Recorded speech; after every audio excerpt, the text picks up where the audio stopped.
I'm your knight in Listen, shining instead of me armor. constantly complaining about the things that I don't like And about I Rings of love Power and what they chose to put in the second age, I'm gonna tell you what I would have did if I had $1 billion to make this show, or $200 million to access portions of the estate to make this. Listen, they were right to focus on Elrond. Elrond, let me tell you why he's so dope. Elrond actually has a brother named Elros. They both are what are a product of immortality and mortality. Therefore, they were given a choice. Elrond chose to be immortal and became a elf full time, I guess that's what you can say. And Elros chose to be mortal, which made him a human. Now he is the first High King of the Numenarians.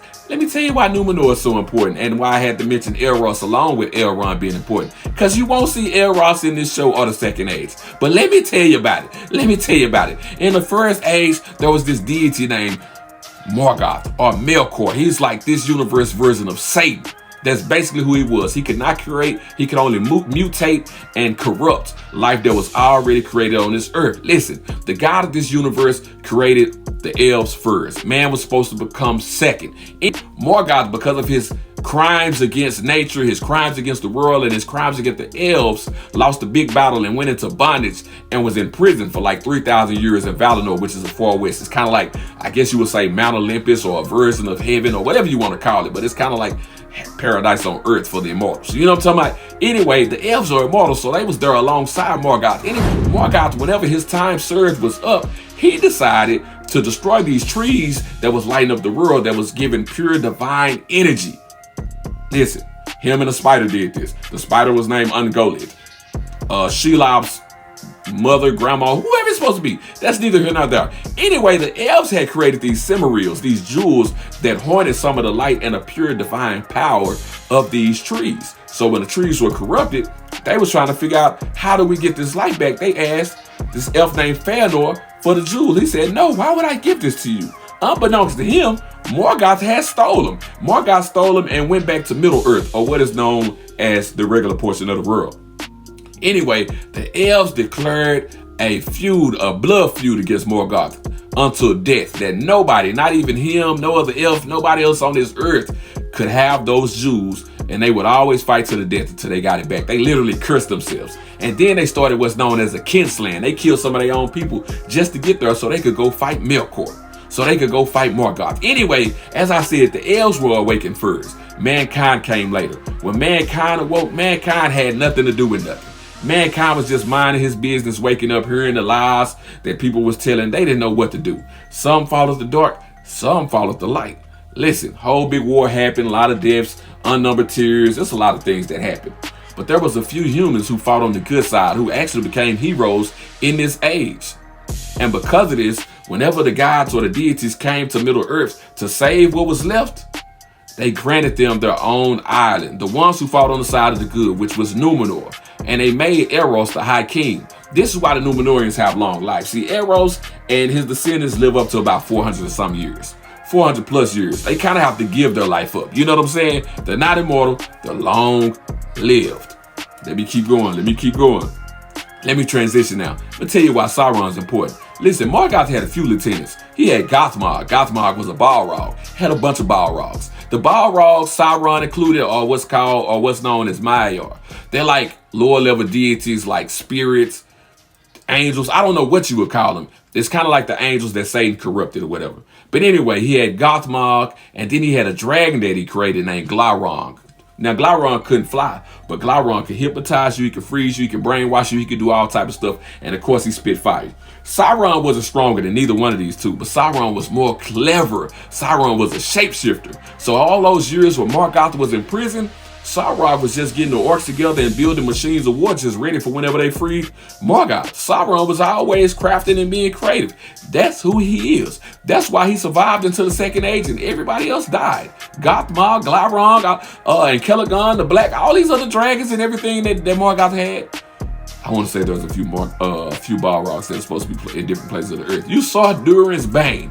But listen, this is why Sauron is important. Now, they changed the story up.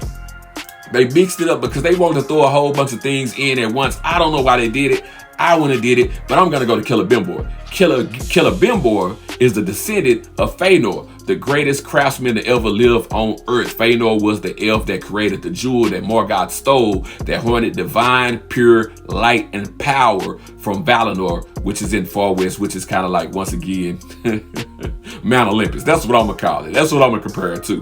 But anyway, Fëanor created this jewels, and Celebrimbor is one of his descendants. So Sauron went in to trick Celebrimbor to help him craft these jewels, because Sauron knew that he couldn't conquer the world by himself. It would be easier if he convinced these people to put on these rings, that he could influence them. See, listen, Sauron naturally had influence over the orcs, because the orcs are corrupted beings that Morgoth had already poisoned, mutated, and corrupted. So they already had weak wills and leaned towards destructive, violence, perverted things anyway. You know what I'm saying? So he didn't need it for them.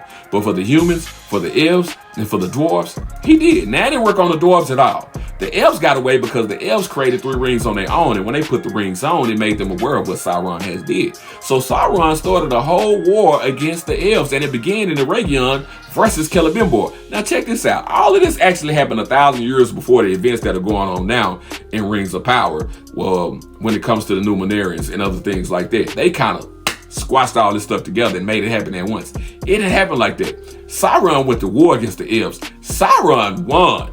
Sauron won the war until the Numenorians showed up. A bunch of 6'4", 6'5", 220-pound superhumans. That's what I'm gonna call them. That's basically what they were. They came and the orcs didn't stand a chance. Didn't stand a chance. And this is why the Numenorians are important.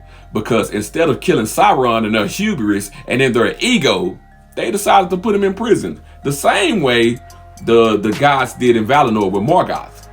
And what did Sauron do? Sauron went to Numenor and corrupted them. Had them boys worshiping Morgoth, that version of Satan, even though Morgoth didn't exist anymore. He's kind of locked out of the universe. They threw him through some door that put him in a whole nother reality, darkness. It's a whole lot. I'll tell you about this later. But anyway, yeah, Sauron went there and corrupted them, made them turn against the elves, made them turn against the Valar and Valinor and all of that thing like that, and had them worshiping Morgoth, and told them that the only reason why you guys don't have long life is because the elves are jealous of you and the people in Valinor are jealous of you. But if you sail west and you make it to Valinor, you can make them give you immortality. And these fools in their ego, who had their own island that was basically like Atlantis, these fools in their ego decided to make a bunch of warships and sail to Valinor. Now the gods had this rule where they couldn't attack humans or elves on their own.